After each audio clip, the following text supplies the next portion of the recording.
reporter who his news breaking stories appear on BBC television and The Guardian and now in Rolling Stone magazine. It was Palace who uncovered how Katherine Harris and Jeb Bush stole the presidential election in Florida 17 years ago. Greg, glad to have you on the show again. Glad to be with you. And in 17 years, they've learned some new tricks, and they haven't forgotten the old ones to stop voters of color, and that's why we'll be down. They are going to have the NAACP, Southern Christian Leadership Conference, Common Cause, ACLU, and, of course, the National Action Network members in the pews with Pastor Lee Allen Jenkins, Roswell, Georgia, noon Saturday. So, this is the time because they're having a major national runoff for Congress in Georgia's 7th Congressional District, and they're going to steal it through the worst, oldest, and newest Jim Crow tactics. We're going to expose it. We're going to try to stop it. What do you think, Reverend? I think it's extremely important. With that race there in Georgia, and it's going to have national ramification is important. But if we're not aware of the tricks, we will think we lost when we were robbed. And you've been so very surgical in how you've investigated these things and brought them out, and that's why I wanted you on, for people to come out and deal with this. To tell us in Georgia, in particular, what they've been doing in these new suppression moves. Okay, well, you have a Secretary of State, a Republican Secretary of State in Georgia named Brian Kemp, and he makes Katherine Harris look like Thomas Jefferson in high heels. This guy has used some of the most vicious Jim Crow tactics to stop voters of color. And in this district, by the way, he is the new target. It's not just black voters going after Hispanic voters, but the new rising group in the 6th CD, are Asian Americans. That's the fastest rising group there, and they vote as if they've turned black. They vote 75 to 80% Democratic. So they're now the new target group. And how are they targeting them? Well, that's part of, by the way, just to make the gathering fun and enjoyable, we're going to have a special version of my film shown, The Best Democracy Money Can Buy. We're going to explain how these things are done.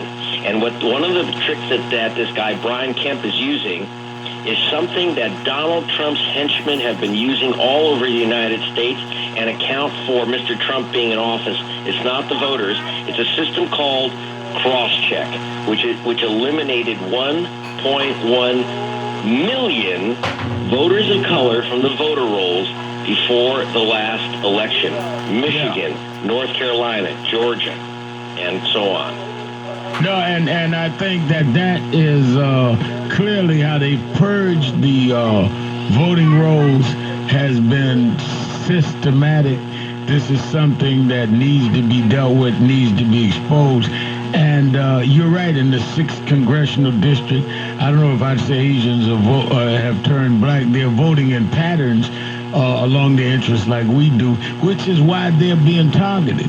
And I think it's critical that people get the information, because if you're unaware, you're unprepared. And I think that you have a track record of really digging into these things. And people that don't agree should come and hear you out.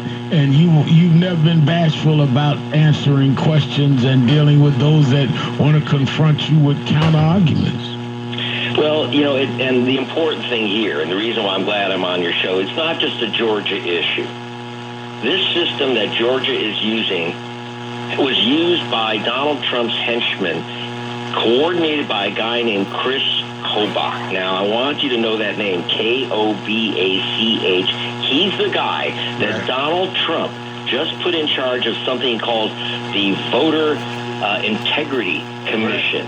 Right. And he's supposed to be investigating vote theft. Well, that's like asking Al Capone to investigate the mob.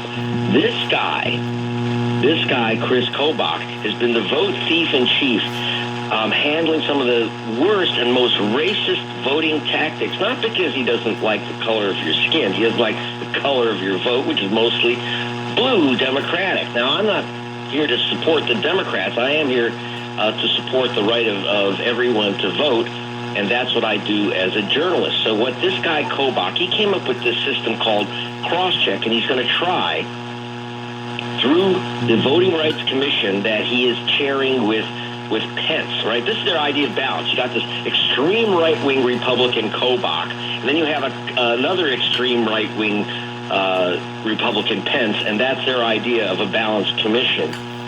And they're going to be saying that there's millions to allegedly go after voting fraud, which has been a fraud itself. There has been no voting fraud, but they put him there. And he has successfully been sued for voting suppression 4 times. Over and over again. This is the guy who wrote the law SB 1070, known as the Driving While Brown Law in Arizona. And he's the lawyer for Joe Arpaio, the sheriff, that was consistently just stopping anyone of brownish hue in a car and demanding their citizenship papers, and was charged by the Justice Department. This is a sheriff. This hasn't happened since, like, Sheriff Clark 50 years ago. Right. He was charged with criminal racism in the conduct of his office. That hasn't happened in decades. That's how bad this is. And this is his lawyer. This is the guy who came up with his scheme. And this is the guy Trump has put in charge of our voting system. And here's what he's done in Georgia and in 30 other states. Chris Kobach came up with a system of saying that he claims that there are 3 million people who have voted twice in America. That's where Donald Trump gets this idea that there are 3 million illegal voters. He's saying 3